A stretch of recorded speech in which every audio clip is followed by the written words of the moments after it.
নমস্কার। বর্তমান জীবনের সবথেকে বড় সমস্যা হলো একটি অনিদ্রা রোগ।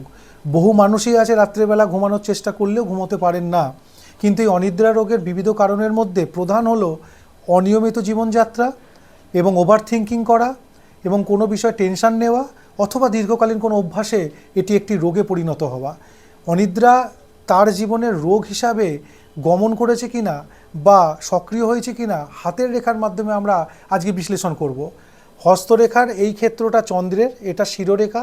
শিরোরেখা যদি একেবারে কার্ভ হয়ে চন্দ্রের ক্ষেত্রে গমন করে এবং সেই শিরোরেখার শেষে যদি কোনো ক্রস, কোনো বিন্দু চিহ্ন, কোনো কালো চিহ্ন চন্দ্রের ক্ষেত্রের উপরে থাকে, শিরোরেখার উপরে যদি একাধিক দ্বীপ চিহ্ন, জপ চিহ্ন বা সার্কেল চিহ্ন, বৃত্ত চিহ্ন হয় এবং তার সাথে এই চন্দ্রের ক্ষেত্রে যদি ভগ্ন ফ্ল্যাগ বা পতাকা অথবা ভগ্ন অর্ধচন্দ্রাকৃতি আকার সৃষ্টি হয়, তবে অবশ্যই কিন্তু সেই ব্যক্তি অনিদ্রা রোগে আক্রান্ত হয়েছে বলা যায়।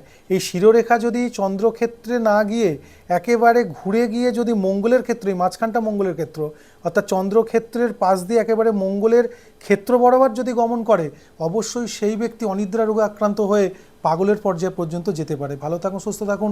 ভিডিও ভালো লাগলে লাইক শেয়ার করুন। নমস্কার।